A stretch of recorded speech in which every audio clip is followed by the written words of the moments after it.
Exam में क्या तैयारी हो पाएगी, नहीं हो पाएगी, क्यों हो पाएगी? देखिए, पहली बात तो ये, जैसे आप एक समझिए एक बात कि एक बार भीमराव अम्बेडकर साहब ने कहा था कि शिक्षा वह शेरनी का दूध है कि जिसने जो पिया है वो हर जगह जाके दहाड़ा है। अब आप ये सरकार जो है हमें जब ये दूध ही नहीं पीने देगी, हमें शिक्षा ग्रहण ही नहीं करने देगी, और परीक्षाएं जो से पहली बात होता है कि हमारे यहाँ एक समाज में प्रथा है कि हर एक परीक्षा में एज लिमिट होती है। अब ये जो यहाँ पे छात्र सारे बैठे हुए हैं, सब परीक्षा देने आए हुए हैं, सबके मैं उपस्थित हूँ इस समय लोक सेवा आयोग के सामने, जहाँ पर यूपीएससी के छात्र प्रदर्शन कर रहे हैं। अब भारी मात्रा में देख सकते हैं ये बच्चे जो खड़े हैं यहाँ पर, वो अपने मांग को लेकर अड़े हुए हैं, यहाँ पर हटने का नाम नहीं है। वो चाहते हैं कि उनकी मांगे पूरी हो। अभी हम बात करेंगे, कोई मिलेगा उससे मैं बात कर रहा हूँ अभी, कि वो बताएंगे क्या कोई अधिकारी आया उनसे बात करने, कोई मिला कि नहीं मिला। चलते हैं हम उनसे बात कराते हैं। क्या सर, क्या नाम है सर आपका? मेरा शिव नाम है। तो सर अभी तक इतने दिन से प्रदर्शन हो रहा है, तो क्या कोई अधिकारी बात करने आया है सर? अभी कोई नहीं आया है, हमें एक्चुअली अध्यक्ष और सचिव जी से बात करनी है, और जो कि अभी तक नहीं आए। इसमें मीडिएटर के काम एसपी साहब और एसडीएम साहब जो हैं ये यहाँ पे आके समझा रहे हैं, नॉर्मलाइजेशन के फायदे गिना रहे हैं। ये दोहरा रवैया जो है आर्टिकल 14 का उल्लंघन कर रहा है, और सुप्रीम कोर्ट ने जो एक निर्णय दिया हुआ है राजस्थान के पक्ष में कि जब नोटिफिकेशन जारी हो जाता है उसमें सारी कंडीशन और शर्तें लागू कर दी जाती हैं, उसके बाद बीच में कोई भी परिवर्तनशील नहीं होता है, मध्य में कोई भी चीज परिवर्तन नहीं हो सकता है, तो फिर आयोग ही अपनी तानाशाही क्यों चला रहा है? इसका मतलब ये बच्चों को गुमराह कर रहा है और तारीखों पर तारीख दे रहा है। अभी तक इन्होंने परीक्षा से ज्यादा रिजर्व तारीखें घोषित कर रखी हैं, और इससे पहले भी पूर्व में भी ऐसा हो चुका है कि पेपर लीक होने की संभावना, जैसे आरओ में हुआ, इससे पहले मेंस में भी हुआ, और जेईई की कॉपी बदली गई, तो इस पे संस्थान पे और लोक सेवा आयोग पे सवाल उठते हैं, और सचिव पे कार्यकाल पे सवाल उठते हैं। तो एक बात ये बताएं, जैसे कि इतने दिन से स्टूडेंट जो प्रदर्शन कर रहे हैं, तो घर वालों का भी प्रेशर रहता है कि आप पढ़ने गए हो कि प्रदर्शन कर रहे हो? एक उम्र खर्च हो जाती है इस परीक्षा की तैयारी के लिए। ये ना कोई पुलिस की भर्ती है ना टीचर की भर्ती है, ये एक प्रशासनिक अधिकारी है, शासन और प्रशासन की बात होती है। यहाँ पे काबिल बच्चे सेलेक्ट किए जाते हैं, उसके बाद भी अगर प्रशासन इसको नाकारा समझ रहा है, बच्चों को कह रहा है काबिल नहीं है, और तारीख पे तारीख दे रहा है, ये बहुत अपूर्वक व्यवहार किया जा रहा है। तो सर एक बात ये बताएं, बहुत सारे लोग ट्विटर पे ट्वीट कर रहे हैं कि किसी को पता नहीं, कि ये ट्वीट करते हैं कि जितने लोग यहाँ हैं, कुछ लोग को तो नॉर्मलाइजेशन का पता ही नहीं है, क्या मतलब होता है? थोड़ा सा आप उसके बारे में बताएं। नॉर्मलाइजेशन जो किया गया है उसमें कुछ प्रोसीजर ऐसे होते हैं कि कुछ परीक्षाओं के लिए, जैसे वनडे परीक्षाएं हैं, उसमें कर सकते हैं, परंतु जीएस के पेपर में और सीसेट के पेपरों में कैसे निर्धारण किया गया, इसका कहीं कोई जिक्र नहीं किया गया है, ना ही कोई नोटिफिकेशन में कोई जिक्र किया गया है, ना ही इसका आगे चल के कोई नोटिस में दिया गया है। तो बच्चों के जो है असमंजस की स्थिति बनी हुई है, जिससे मानसिक उत्पीड़न हो रहा है ये बच्चों का। तो एक बात ये बताएं सर, अभी एग्जाम नजदीक आने वाला है और बच्चों की जो स्टडी खराब हो रही है, उस पर सरकार कोई एक्शन लेगी?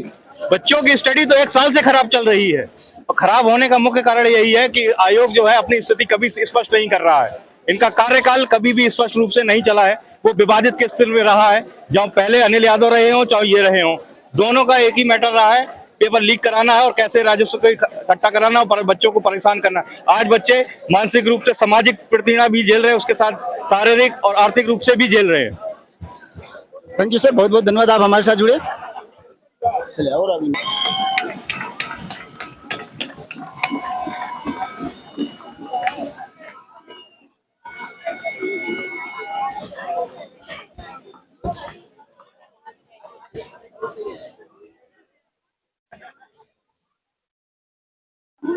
ये दिखा रहे हैं।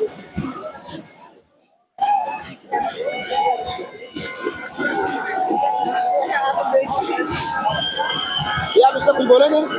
लोक सेवा आयोग के अध्यक्ष संजय सिन्हा जी के लिए है, अगर आप से काम नहीं हो पा रहा है तो आप अपनी कुर्सी छोड़ दीजिए, क्योंकि बच्चे 3 दिन से यहाँ बाहर खड़े हैं। आप गूंगा और बहरा दोनों बने बैठे हुए हैं। लड़कों की नींद हराम है, लेकिन आप चैन की नींद ले रहे हैं। आप लड़कों के पक्ष में फैसला क्यों नहीं देते? आप क्यों नहीं 1 डे 1 शिफ्ट कराते? आप क्यों नॉर्मलाइजेशन के चक्कर में अपने पैसे कमाने के लिए बैठे हुए हैं?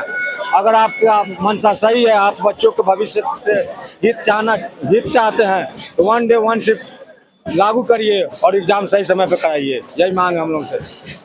तो इतना दिन से आप लोग लगभग कितने साहब, तो सर एक बात बताइए, कितने दिन से धरना प्रदर्शन हो रहा है? आज तीसरा दिन है सर, अगर देखा जाए तो 72 घंटे आज हो जाएंगे सुबह होते होते। डे नाइट हो रहा है कि सिर्फ डे नाइट 11 तारीख से आंदोलन जारी है। हम लोग लगातार सड़क से लेके संसद तक संघर्ष करने की तैयारी कर रहे हैं और जरूरत पड़ने पर अगर एक कोर्ट ऑफ कंटेम्प्ट कर रहे हैं तो हम सुप्रीम कोर्ट भी जाने के लिए तैयार हैं। नॉर्मलाइजेशन की प्रक्रिया का तत्काल प्रभाव से रद्द कर दिया जाए संजय सिन्हा जी, नहीं तो इसका जवाब बहुत करारा दिया जाएगा। ये उत्तर प्रदेश लूट सेवा आयोग जो आपने इसको बना दिया है, 50-50 कापियां बदल दी जा रही हैं, इसका जिम्मेदार कौन होगा? इस लूट सेवा आयोग को हम लोग तत्काल प्रभाव से जो यहाँ के अध्यक्ष हैं उनकी बर्खास्तगी चाहते हैं और लूट सेवा आयोग के अध्यक्ष को तुरंत अपनी कुर्सी छोड़कर जाना चाहिए। एक बात ये बताएं, बहुत सारे लोग टिप्पणी कर रहे हैं कि लोग ऐसे ही धरना प्रदर्शन कर रहे हैं, ऐसे लोगों के लिए क्या कहेंगे आप सर? ऐसे कर रहे हैं, ये लगभग 5 से 7 लाख लोग पीसीएस में बैठते हैं, 10 लाख 11 लाख आरओ में शायद फॉर्म पड़े हैं। तो मैं आपको बता दूं, एक घर से एक ही बेटा बेटी पढ़ रहा होगा तो 10 लाख लोगों से अगर 5 लोगों को प्रति परिवार जोड़ लिया जाए तो 50 लगभग 1 करोड़ 2 करोड़ लोग हो जाते हैं। ठीक, उनके परिवार को जोड़ लिया जाए तो इससे 2-4 करोड़ लोग प्रभावित होंगे। ऐसा नहीं है कि मात्र 10 लाख छात्र प्रभावित होंगे। ये उनका सपना है, भविष्य में अधिकारी बनना उनका सपना है। आम छात्रों को मन नहीं करता कि सड़क पर आकर संघर्ष करें, लाठी खाएं और जेल जाए। धन्यवाद। सुनील केसरवानी, इलाहाबाद विश्वविद्यालय। Thank you.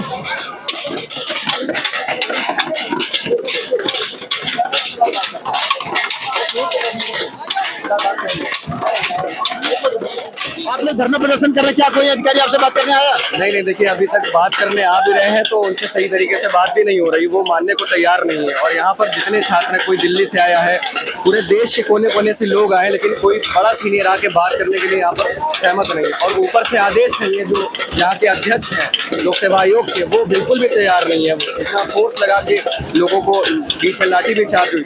बहुत सारे स्टूडेंट जो है रात भर बगैर खाना खाए पिए रह रहे हैं, लेकिन कोई मानने को तैयार नहीं है। ये कहिए कि सरकार बिल्कुल निकम्मी है, फेल है, सिस्टम पूरा फेल है इनका। तो आप लोगों ने नारा दिया, न बटेंगे न हटेंगे। जी, बिल्कुल न बटेंगे न हटेंगे, मिलकर लड़ेंगे, अब मिलकर लड़ेंगे और ये जीतेंगे जी। तो आप ये बात ये बताएं, जैसे कि आने वाले आगामी चुनाव में क्या ये चीजें याद रहेंगी?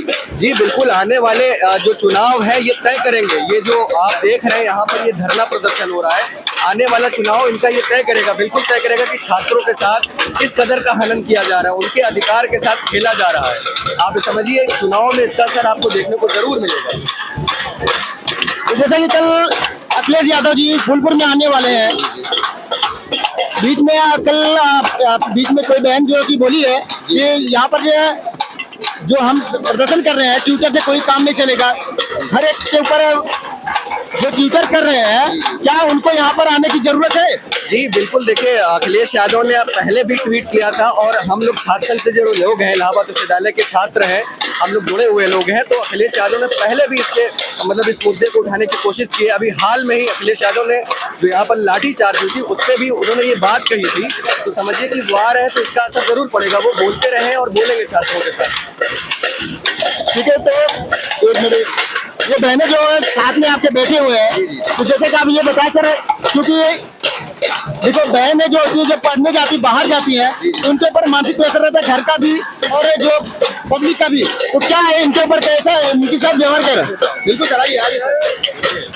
आपने जो सवाल, एक्सक्यूज मी सर, पहले तो अपना सर नाम बताएं। मेरा नाम आर्यन पाठक है, ठीक है। मैं एक छात्र हूँ और मैं एक छात्र के रूप में कहना चाहूंगा कि छात्रों के जीवन में पहली बात यह है, तकलीफें समस्याएं बहुत होती हैं। पहले तो घर का प्रेशर है, लोग घर से 100 किलोमीटर दूर 200 किलोमीटर दूर घर जाके भेजते हैं। जो बहुत गरीब है अपना पेट काट के कुछ ना कुछ करता है और उस चीज का ट्यूशन फीस देता है, रहने के लिए जहाँ रहते हैं उसके लिए रेंट देता है, सब कुछ देता है। हाँ,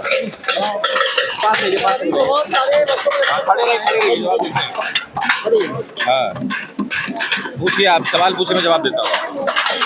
तो सर एक बात ये बताएं, अभी जो पढ़ाई पूरी तरह से एकदम बंद हो चुकी है सबकी। अभी आगे आने वाले एग्जाम में क्या तैयारी हो पाएगी, नहीं हो पाएगी, क्यों हो पाएगी? देखिए, पहली बात तो ये, जैसे आप एक समझिए एक बात कि एक बार भीमराव अम्बेडकर साहब ने कहा था कि शिक्षा वह शेरनी का दूध है कि जिसने जो पिया है वो हर जगह जाके दहाड़ा है। अब आप ये सरकार जो है हमें जब ये दूध ही नहीं पीने देगी, हमें शिक्षा ग्रहण ही नहीं करने देगी, और परीक्षाएं जो से पहली बात होता है कि हमारे यहाँ एक समाज में प्रथा है कि हर एक परीक्षा में एज लिमिट होती है।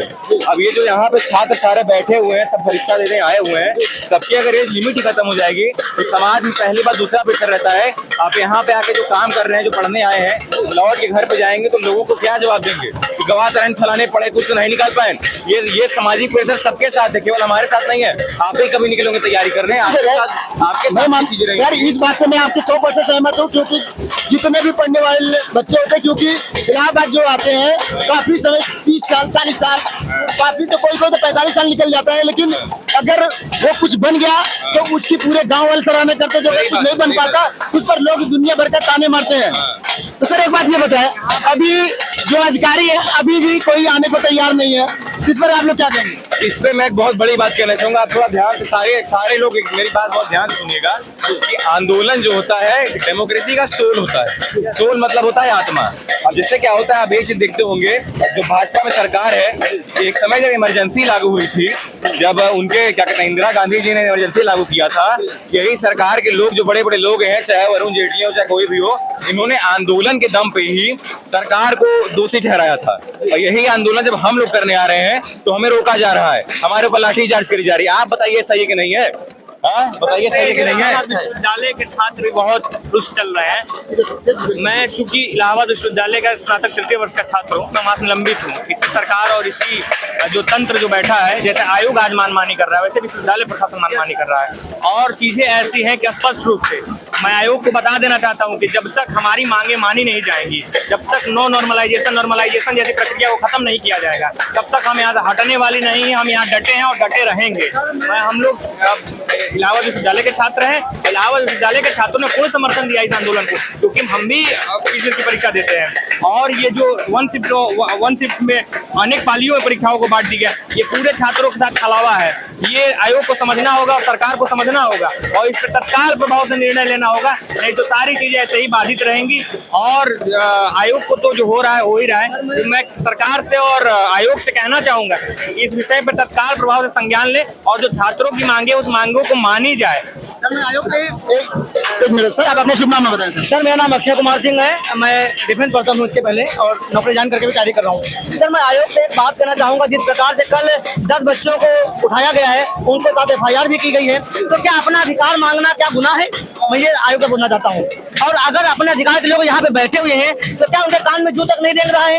आप इतने पढ़े लिखे हैं, आप उस जगह पे बैठे हुए हैं, तो हमारे अधिकारों का संरक्षण प्रदान कीजिए ना। आप संविधान की बात करते हैं, हम सभी लोग इतने सालों से तैयारी कर रहे हैं, ये चेहरे देख रहे हैं, मुरझाए हुए चेहरे किस प्रकार से कितना दूर से यहाँ हैं, तो आयोग क्यों ना वन शिफ्ट में एग्जाम कराए और सारे लोगों की पाबंदियों पर रोक लगाते हैं। तो मैं माननीय योगी आदित्यनाथ जी से मैं रिक्वेस्ट करता हूँ, प्रशासन से रिक्वेस्ट करता हूँ कि आप इन बच्चों की बात सुने, इनके बात पर अमल करें और इनके मांग को पूरा किया जाए। तो मिलते हैं एक नए न्यूज के साथ में। जय हिंद, जय भारत।